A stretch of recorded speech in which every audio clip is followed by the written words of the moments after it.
नमो नमः।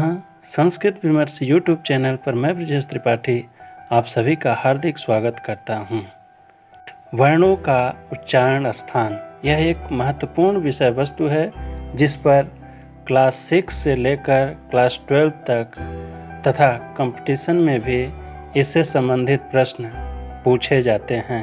इसलिए आज हम लोग वर्णों के उच्चारण स्थान से संबंधित संपूर्ण बातों की चर्चा करेंगे। वर्णों के उच्चारण में मुख के जिन भागों की सहायता ली जाती है वे उस वर्ण के उच्चारण स्थान कहे जाते हैं। मुख के अंदर वे मुख्य भाग जो वर्णोच्चारण में सहायता करते हैं वे उच्चारण स्थान कहलाते हैं। सामान्यतः 7 उच्चारण स्थान माने गए हैं। पहला कंठ, जिसे हम गला भी कहते हैं। दूसरा तालु, ऊपर वाले दांत के पीछे का भाग जो खुरदुरा सा लगता है तालु कहलाता है। तीसरा मूर्धा, मुख के अंदर तालु और ऊपर के दांत के पीछे सिर की तरफ का भाग जिसे जिह्वा का अगला हिस्सा ट, ठ, ड आदि वर्णों का उच्चारण करते समय उलटकर छूता है। चौथा दंत, दांत। पांचवा उच्चारण स्थान ओष्ठ, होठ। छठा है जिह्वा, जीभ जिसे हम कहते हैं। और 7वां उच्चारण स्थान नासिका।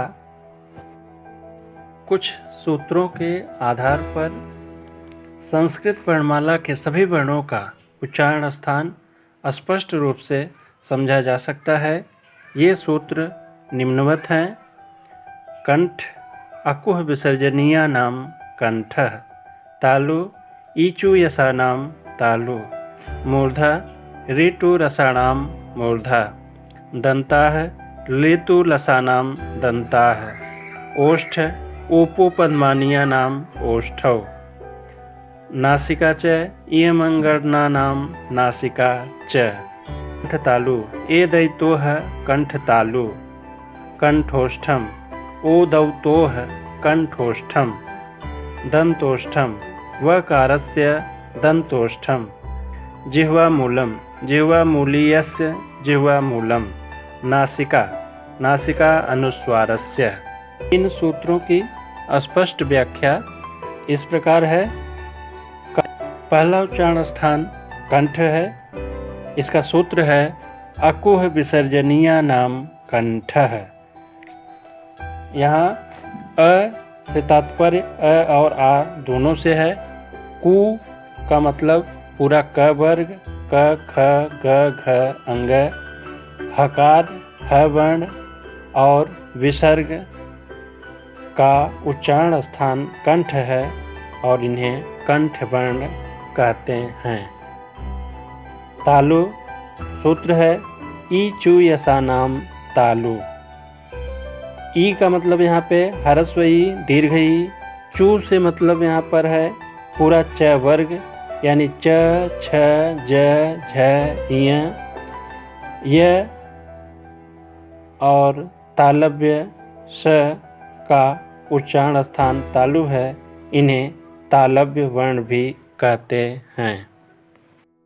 तीसरा उच्चारण स्थान मूर्धा। सूत्र हो गया ऋतु रसाणाम मूर्धा। ऋकार ऋ ट वर्ग ट ठ ड ढ ड़। रकार र षकार ष वर्ण का उच्चारण स्थान मूर्धा है।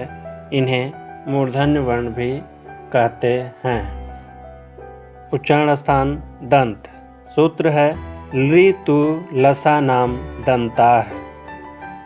अर्थात लि वर्ण तु पूरा त वर्ग त थ द ध न। लकार ल और स वर्ण का उच्चारण स्थान दंत है। इन्हें दंत वर्ण भी कहते। उच्चारण स्थान ओष्ठ। सूत्र है ऊपु पद्मानीया नाम ओष्ठौ। ऊकार ह्रस्व ऊ दीर्घ ऊ प वर्ग पूरा प फ ब भ म और उपध्मानीय का उच्चारण स्थान ओष्ठ होता है। उपध्मानीय किसे कहते हैं? प फ से पूर्व विसर्ग के स्थान पर लिखे जाने वाले चिन्ह को हम उपध्मानीय कहते हैं। उच्चारण स्थान नासिका। सूत्र है इयं गणना नाम नासिका च, अर्थात इय म अंग अड़ न का नासिका स्थान भी होता है। तात्पर्य यह है कि इससे पहले इय का तालु स्थान, म का ओष्ठ स्थान, अंग का कंठ स्थान, ड़ का मूर्धा स्थान और न का दंत स्थान बताया गया है। अब इनका नासिका स्थान भी होता है। ऐसा इसका प्रारूप यह हो जाएगा कि इय का उच्चारण स्थान तालु जोड़ नासिका, म का उच्चारण स्थान ओष्ठ जोड़ नासिका, अंग का उच्चारण स्थान कंठ जोड़ नासिका, ड़ का उच्चारण स्थान मूर्धा जोड़ नासिका और न का उच्चारण स्थान दंत जोड़ नासिका हो जाएगा। उच्चारण स्थान कंठ तालु। सूत्र है ए दैतोह कंठ तालु, अर्थात ए और अ का उच्चारण स्थान कंठ और तालु से होता है, इसीलिए इन्हें कंठ तालु वर्ण कहते हैं। स्थान कंठोष्ठ। सूत्र ओ दौतोह कंठोष्ठम, अर्थ ओ और औ का उच्चारण स्थान कंठ और ओष्ठ होता है, इन्हें कंठोष्ठ वर्ण कहते हैं। उच्चारण स्थान दंतोष्ठ। सूत्र है वकारस्य दंतोष्ठम, अर्थात व वर्ण का उच्चारण स्थान दांत और होठों से होता है, दंतोष्ठ वर्ण कहा जाता है। उच्चारण स्थान जिह्वा मूलीय। सूत्र है जिह्वा मूलीयस्य जिह्वा मूलम, अर्थ जिह्वा मूलीय विसर्ग का उच्चारण स्थान जिह्वा मूल है, क्योंकि इसका उच्चारण सीधे जिह्वा के मूल भाग से होता है।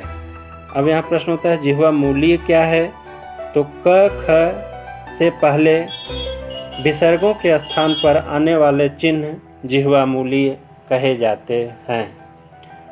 सूत्र है नासिका अनुस्वारस्य, अर्थात अनुस्वार वर्ण का उच्चारण स्थान नासिका होता है। अब यहाँ पर सारे सूत्रों को एक जगह लिख दिया गया है और उनसे उच्चरित होने वाले वर्णों को भी उनके आगे लिख दिया गया है। आप इसको ध्यान से पढ़ें और याद कर लें। शुभम भूयात् पुनर्मिलामः।